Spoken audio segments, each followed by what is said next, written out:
के मुख्यमंत्री नीतीश कुमार की देश के एक ऐसे नेता के रूप में पहचान रही है जो बीजेपी के साथ सरकार चलाते हुए भी अपने सेकुलर क्रेडेंशियल के साथ कभी समझौता नहीं किया।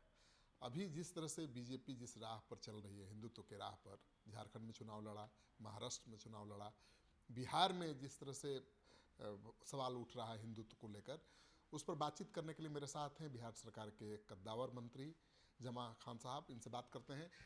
अभी जेडीयू के नेता कहने लगे हैं कि मुसलमान जेडीयू को वोट नहीं देते हैं, जबकि नीतीश कुमार का सेकुलर क्रेडेंशियल तो सब जानता है।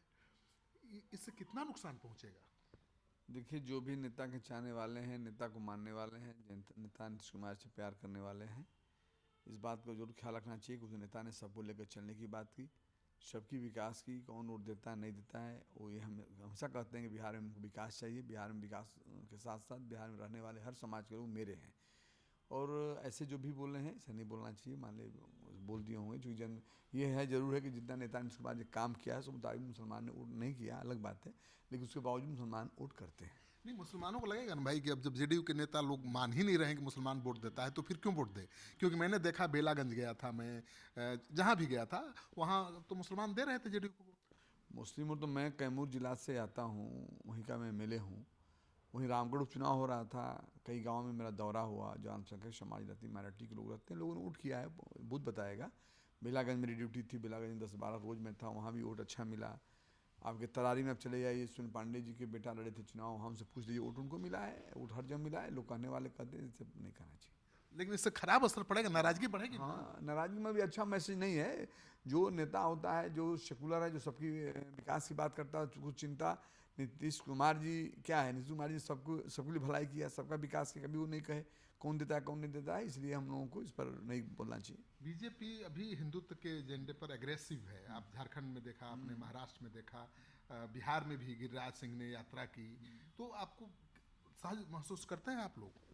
नहीं नहीं, देखिए, हर लोग ऐसे नहीं हैं, एक दो लोग हैं जो इसे करते रहते हैं। तो जब बड़ा परिवार होता है, थोड़ा सा कुछ एक अलग अलग सा मिजाज होता है। लेकिन हम लोग चाहने वाले हैं नेता नीतीश कुमार जी को। नेता नीतीश कुमार जी का सोच बिहार का विकास, उनका सोच भाईचारा सौहार्द, उसमें हम साथ खड़े नहीं, हैं। बीजेपी के हिंदुत्व के एजेंडे से कितना सहज असहज सबका है? अलग अलग एजेंडा है, उधर मैं नहीं जाना चाहता। ये बिहार है, जब तक नीतीश कुमार जी हैं बिहार में कुछ नहीं होने वाला है। सबका सम्मान मिलेगा, सबका सौहार्द साथ साथ विकास होगा। तो जेडीयू के नेता जिस तरह से मुसलमानों पर निशाना साध रहे हैं कि वोट नहीं देते हैं, तो लगता है कि हिंदुत्व के एजेंडे पर ही आप भी आगे बढ़ेंगे, अगला चुनाव लड़ेंगे।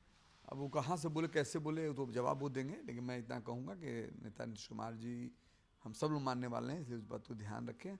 हर लोगों ने वोट दिया है, हर समाज वोट देता है, और नेता ने काम किया है तो हर समाज देगा, देता ही है। अभी तिरहुत स्नातक क्षेत्र का एमएलसी का चुनाव हुआ, उपचुनाव, तीसरे चौथे नंबर पर जेडीयू है, जबकि वो जेडीयू की सीट थी। हार की वजह क्या मानते हैं?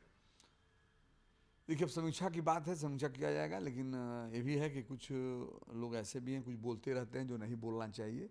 सबको लेकर चलने की बात, क्योंकि वहाँ जब एमपी साहब चुनाव जीते, सारे समाज के लोगों ने वोट किया था, मेरी भी ड्यूटी वहाँ थी, हर समाज लोगों ने दिया है। तो ऐसा से वक्तव्य नहीं करना चाहिए। जनता है, आप एक को बोलिएगा 10 नाराज होता है। हाँ, वहीं ललन सिंह जाके कह दिए कि मुसलमान वोट नहीं देता है। वहीं देवेश चंद्र ठाकुर का एक वीडियो वायरल हुआ है, ऑडियो, कि वोट मत देना हमको, 4 खिलाफ में वोट दे देना। जो गलत है, गलत है। इसका ऐसा असर तो पड़ा होगा ना। हाँ, पढ़ सकता है, समीक्षा किया जाएगा। चिराग पासवान की भूमिका संदिग्ध है। अभी देखिए, आनंद मोहन ने सवाल उठाया कि भाई आप एनडीए के किसी उम्मीदवार को हराने की कोशिश करते हैं, इमामगंज में आपने किया, लवली आनंद के प्रचार करने नहीं गए, और यहाँ पर उम्मीदवार अपनी पार्टी का खड़ा कर दिया निर्दलीय तिरहुत में। अब ये मुझे जानकारी नहीं है, ये जानकारी मुझे नहीं है। समीक्षा का विषय है, नेता समीक्षा कराएंगे, जो समीक्षा के बाद वह विचार बात ये करेंगे। मानना थोड़ा मुश्किल है, आपके जैसा पार्टी के नेता, कोई आप मामूली नेता नहीं ना भाई, अल्पसंख्यक के बड़े नेता हैं, पार्टी में आपकी अहमियत है। आप ये तो जानते ही होंगे कि चिराग पासवान के रोल पर सवाल उठ रहा है। मुझे नहीं मालूम है, इसमें नेता से बात भी नहीं हुआ है। और चूंकि चुनाव के पीरियड में मेरी ड्यूटी भी वहाँ नहीं थी, इस जानकारी नेता, अगर हम सब बैठे हैं, नेता जानकारी देंगे, इस पर बहुत कुछ जानकारी नहीं है। सब एनडीए का परिवार है, क्या है समीक्षा के बाद ही मालूम है। 25 का चुनाव सामने है, इस पर हम जीतेंगे पूरा।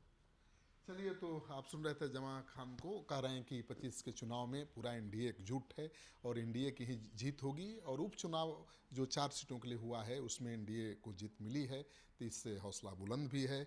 लेकिन आनंद मोहन ने एक बड़ा सवाल उठाया है चिराग पासवान की भूमिका को लेकर, और तिरहुत में भी जो जेडीयू की शर्मनाक हार हुई है उसके लिए भी कुछ नेता चिराग पासवान पर निशाना साध रहे हैं।